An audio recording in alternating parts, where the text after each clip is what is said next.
ଫେର ଆସିଲେ ସେ କୁକୁର ଭଳିଆ ଫେରେ ବୁଲି ବୁଲିକି ସେଇ ଅଗଣାରେ ଆସିକି ବିସ୍କୁଟ ଖାଇଲେଣି। ସେଇ ଇଣ୍ଡିଆ ସହିତ ଲଢ଼ିବ, ଇଣ୍ଡିଆ ସହିତ ହାରିକିରି ଗର୍ବରେ ପାକିସ୍ତାନ ଫେରିବ, ସମୟକୁ ଅପେକ୍ଷା କର। ଦୁଃଖର ବିଷୟ, କାରଣ ମିଡ଼ିଆ ଜରିଆରେ ବିଶ୍ୱବାସୀ ଦେଖନ୍ତି ଠାକୁରଙ୍କର ଯାତ୍ରା, ଯାନି ଯାତ୍ରା। ଯଦି ମିଡ଼ିଆଟା ବନ୍ଦ ହେଇଗଲା, ସବୁ ବନ୍ଦ ହେଇଗଲା। ତେଣୁ ମିଡ଼ିଆକୁ ଆଲାଉ କରିବାର ଥିଲା, କେବଳ ତ୍ରୁଟି ରହିଗଲା ମିଡ଼ିଆ ଭାଇମାନଙ୍କୁ ଭିତରକୁ ନ ଛାଡ଼ିବା। କିନ୍ତୁ ମୁଁ ୟା ପରେ କମିଶନର ସହିତ ଯାଇ ଏଇନା କଥାବାର୍ତ୍ତା କରିବି, ଇଭିନିଂରେ ଯେମିତି ମିଡ଼ିଆ ମାନଙ୍କୁ ସୁଯୋଗ ଦେବେ ଭିତରକୁ ଯିବା ପାଇଁ।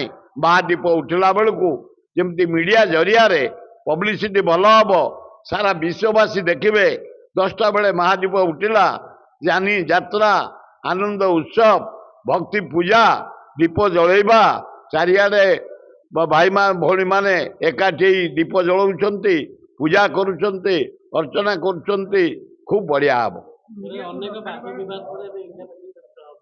ହଁ, ଆଜି ଅଛି ଇଣ୍ଡିଆ ପାକିସ୍ତାନ।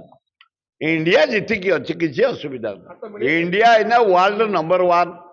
ଖୁବ୍ ଭଲ ଖେଳିବ ଇଣ୍ଡିଆ। ଆଜି ଇଣ୍ଡିଆ ଜିତିବ। ଆମ ୟଙ୍ଗ ତରୁଣ ତୁର୍କୀମାନେ ଖୁବ୍ ଭଲ କରୁଛନ୍ତି, ଖୁବ୍ ଭଲ ହବ।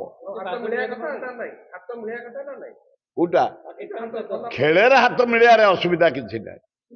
ବନ୍ଧୁତ୍ୱ ଖେଳରେ ବନ୍ଧୁତ୍ୱ ସୃଷ୍ଟି ହୁଏ। ଅଲିମ୍ପିକ କାହିଁ ହେଇଥିଲା? ଦେଶ ଭିତରେ ଭାତୃଭାବ ସୃଷ୍ଟି କରିବା ପାଇଁ, ଭାଇଚାରା ସୃଷ୍ଟି କରିବା ପାଇଁ, ଏକତା ସୃଷ୍ଟି କରିବା ପାଇଁ। ଖେଳରେ ହାତ ମିଳିବାରେ କୌଣସି ଅସୁବିଧା ନାହିଁ। ଫେର ଆସିଲେ ସେ କୁକୁର ଭଳିଆ ଫେରେ ବୁଲି ବୁଲିକି ସେଇ ଅଗଣାରେ ଆସିକି ବିସ୍କୁଟ ଖାଇଲେଣି। ସେଇ ଇଣ୍ଡିଆ ସହିତ ଲଢ଼ିବ, ଇଣ୍ଡିଆ ସହିତ ହାରିକିରି ଗର୍ବରେ ପାକିସ୍ତାନ ଫେରିବ, ସମୟକୁ ଅପେକ୍ଷା କର। ଆମ ଭିଡ଼ିଓଟି ଭଲ ଲାଗିଲା ତେବେ ଆମ ଚ୍ୟାନେଲକୁ ଲାଇକ୍, ସେୟାର ଓ ସବସ୍କ୍ରାଇବ କରିବାକୁ ଜମା ବି ଭୁଲନ୍ତୁ ନାହିଁ।